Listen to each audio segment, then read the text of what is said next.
You know, I'm a young guy. I'm only 26. But sometimes at night, when it's dark, when there's nobody else, only me, alone with my thoughts, I start to think about, the moment of my death. Let's say is 2092 and I would be 98 years old. Let's say I'm on my deathbed. Like I'm just there, I'm about to die, and I only have like 5 minutes. 5 minutes left to live. In those 5 minutes, I start to reminisce, right? To start remembering all the things that I did. And then I wonder, at that time where I'm about to die, would I be proud of myself? Would I be fulfilled? Will I be satisfied about the life that I lived? It's a deep thought. And I think it's important that you ask yourself the same question. Just imagine yourself, you're about to die, you only got 5 minutes, and you start to meditate and think, did I really achieve all the things that I wanted to achieve in life? Or was I too afraid to do it?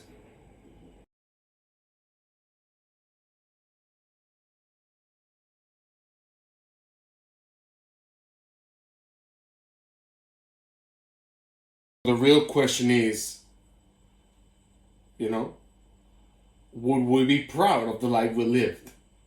And that's something that's always on my mind. That's something that it's always there. It's always there.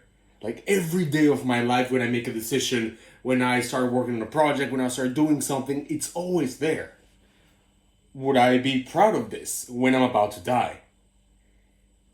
And I feel like there's so many unfulfilled people in society. There's so many. But a lot of the times people don't have the tools or don't have the power to just change everything. They have dreams, they have goals, and they have things they want to change, but they don't do anything. And where there's some countries that encourage that, and people like you gotta go out there, you gotta do your own thing, you gotta make your own business or start your own, like whatever you want to do, or become a musician, an athlete, whatever you want to be, it's encouraged.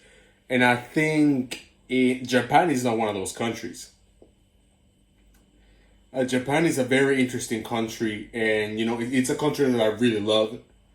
It's a rich country. It has amazing people, beautiful culture, delicious food. Japan has everything, but Japan is not for everyone. If you are someone who just you follow the rules, you do whatever you're told, you keep your mouth shut, you will find that this country is paradise. That's it. And I feel like that's why Japan attracts a lot of foreigners and a lot of people from other countries that have that mentality. I would rather, for example, they think I would rather be part of a community and I would rather, stick to the norm, not rattle the cage too much. And I would want to move to Japan. So that's why a lot of people do it. But what about the type of people, not only the foreigners, but the Japanese people here, the people that think differently? What about people that say, like, for example, your teacher says something, like, hey, do this, or your boss says something, do this, and you're like, but why? Why should we do that? I mean, that's a good option, but what about this option? Or let me tell you my opinion. What about people who are like that? Do we not get a chance to show our potential or to be free? Or do we all have to be agreeable and do whatever, we're told to do? That is something very interesting. And I think this is something that not a lot of people talk about, especially about Japan. But it's something that it should be talked about because this mentality creates mental slavery. And I feel like in order for us to develop as human beings and to reach the dreams or the goals that we want, we gotta break out of that mental slavery. For real. Growing up, I just questioned everything. Like that was just me. And this really annoyed my family because, in Venezuela, we tend to be more traditional. It's like, okay, your dad says this, you gotta do it. Your mom says this, you gotta do it. There's no room of negotiation like in America or like in Europe where you can kind of like negotiate with. No. In Venezuela, it's a hierarchy. If your dad says A is A, if your mom says B is B. But as a kid, I always questioned everything. Like I just did. Like if my dad did something, I'd be like, but why are you doing like this? Why don't you do it like that? Or if I was told you have to do this, but why? And in Venezuela, having a super inefficient government for more than 20 years, it's ingrained in your mind. And you start becoming disagreeable. Like why are the people in power so inefficient and turning everything into shit? Right? What about people who think differently? What about, and that's something that always it's always on my mind. You understand? So many times I've been here in Japan for 4 years and I've been fired. I've been or not promoted because I'm disagreeable, because I have a different opinion, because I think differently. I remember once I was in this was years ago. I was in an interview for an English school, and I had to go there, wear a suit. I had to trim my beard, super clean, something that I don't like. Like I'm a t-shirt, cap, beard type of guy, but still, I wore my suit and I went there, and then everything was going perfect. The lady was looking at my resume and everything was going great. But then next day, I get an email saying, sorry, Axel, you couldn't get the job. And I'm like, that's cool. Yeah, no problem. And I said, yo, but can you give me some feedback so that I can improve? Because for me, that's important. I'm like, that's cool. Don't give me the position, but tell me why not, so that I can work on it. And she's like, you know what? Your English is too casual. Or your personality is too friendly. No wonder people don't want to be themselves.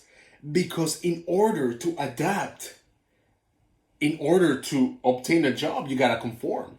You gotta conform to the rules. You gotta conform to what they want you to do. And I think that's fucked up. That's fucked up. Because I feel like if you're gonna hire people, you're gonna hire them because of their unique personality.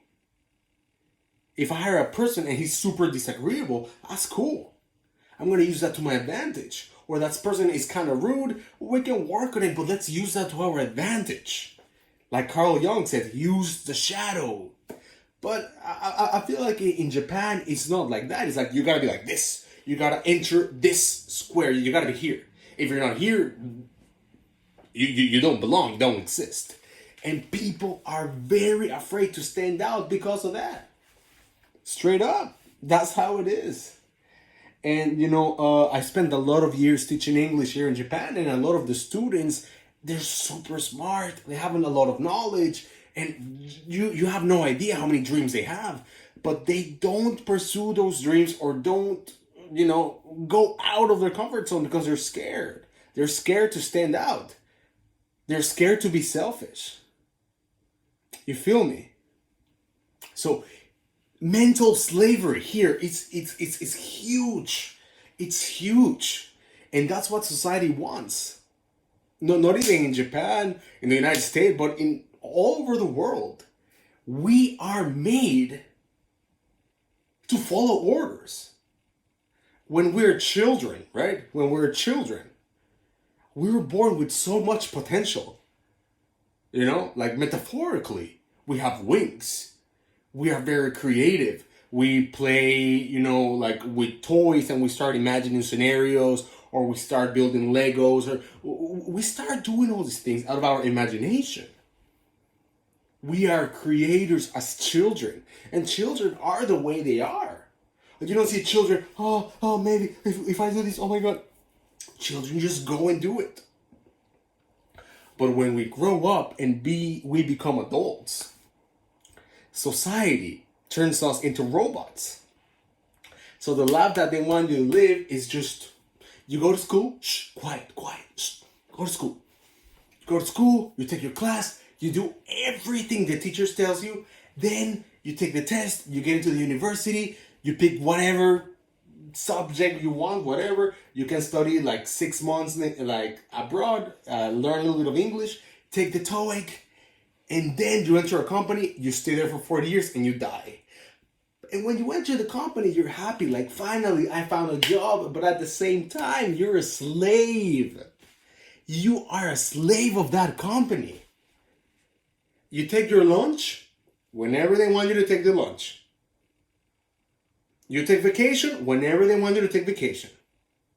You do whatever they want you to do so you can get that money. And I want to inspire people to live beyond that.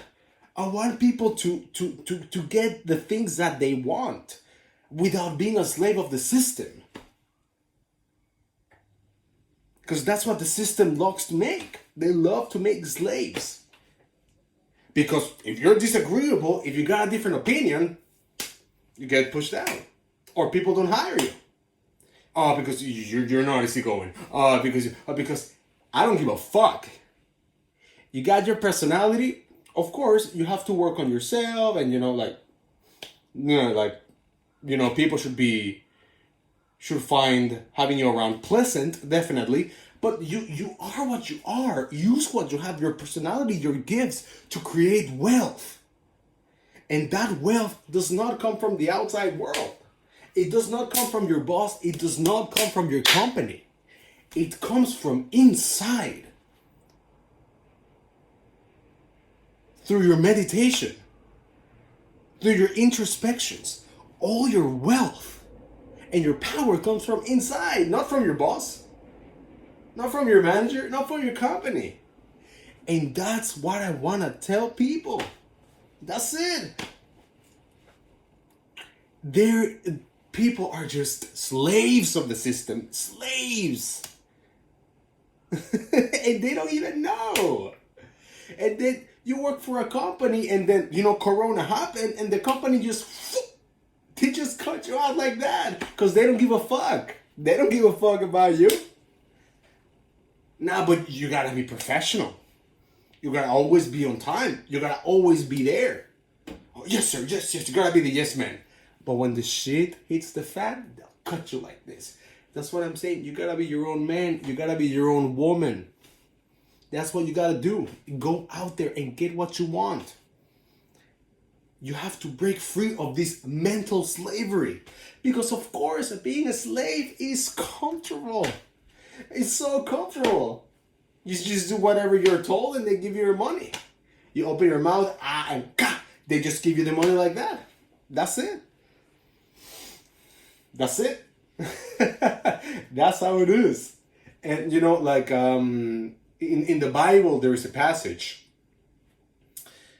when Moses frees, the Jews from Egypt. They're in the desert and they start complaining. Our life was so much comfortable and better when we were slaves. Now we're in the desert suffering. And Moses is like, the fuck? I just saved you. Because when you break free, people will look at you differently. People will look at you like you're weird, like you're strange. But you gotta do that. You gotta do that. You gotta break free. Do whatever it is that you want to do. Do not be a slave of the system. There's too many slaves in this country. There's too many. You gotta make your own thing. So if you are an English teacher, let's say for example, an English teacher, and you hate your job, you have other talents and passions, go do it. Go do it. I'm not saying quit your motherfucking job now, but I'm saying you gotta make a plan to leave that job in the future. Because if you don't feel fulfilled, why the fuck are you still working there? It makes no sense. It makes no fucking sense. It's just amazing.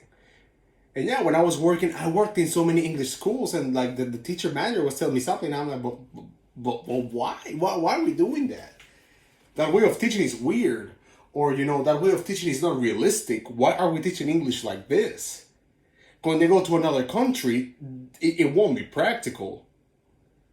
But they just follow the rules. You just shut the fuck up, follow the rules, get your salary, and that's it.